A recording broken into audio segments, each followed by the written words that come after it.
that's paid a heavy price for floods and mudslides is Freetown in Sierra Leone. More than 1,000 people died there after a mudslide in 2017.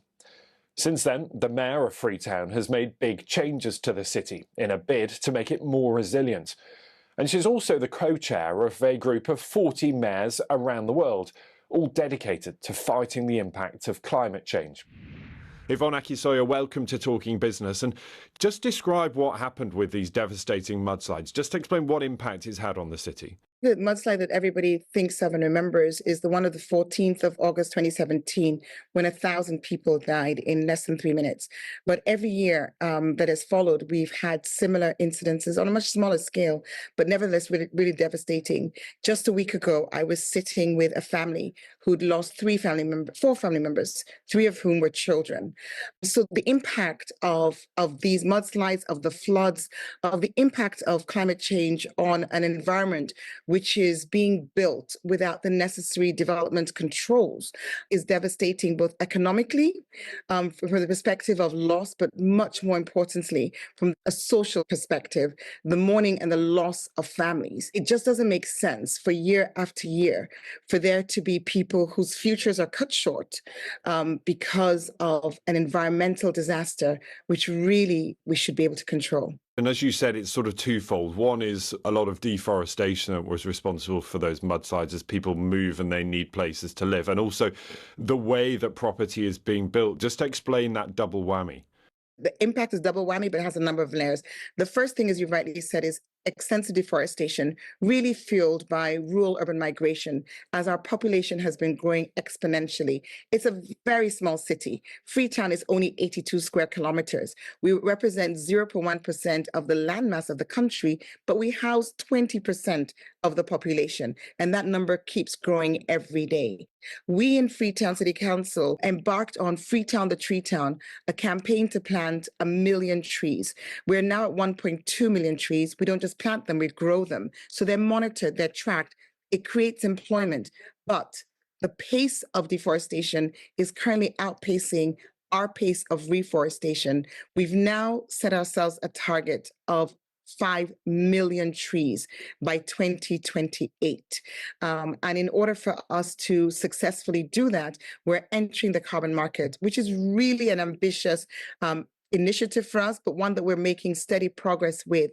But none of this is going to really have the positive impact it could have unless there's a change in legislation, unless the local councils are given the authority that they have everywhere else in the world, because you can't separate the delivery of municipal services from the planning of a city. So that's a fundamental challenge that we're really advocating very strongly. The good news is there's now legislation in Parliament that should lead to this happening. But we've had that legislation before.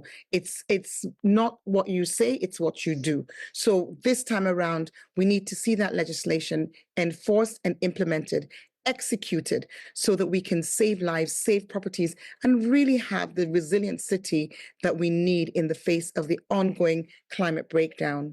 This is a beautiful city, but it's a city under threat. And that threat is something we can do something about. You know, there are solutions, the solutions I've just outlined at a global scale.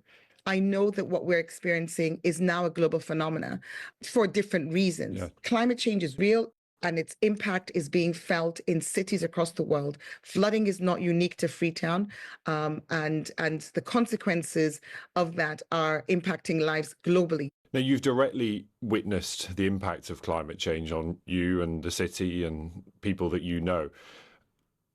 Do you get frustrated when there is scepticism in parts of the world that have not directly been affected by climate change? Is there a frustration that countries who are not directly experiencing this are still sceptical about the impact of climate change on people and communities? There's even a sort of a a contradiction even in the question, because the very skeptics are themselves experiencing climate change now. Mm-hmm. You know, you've just mentioned the wildfires in California. We've seen the lowest temperatures ever in Argentina this week in the world. You know, we've seen Turkey having its hottest day since records began. So there's the evidence is overwhelming. And so your question, do I feel frustration? More than frustration, but there's also a recognition that this isn't a question of difference of opinion. This is a question of difference of agenda. You know, a decision that we're going to go for short-term gain over long-term resilience and, you know, improved lives for many residents of the world. And what hurts most, if we can put it in sort of such emotional terms, is the fact that that impact is being felt now. No denying it. There's nowhere in the world that is not seeing the impact of climate change.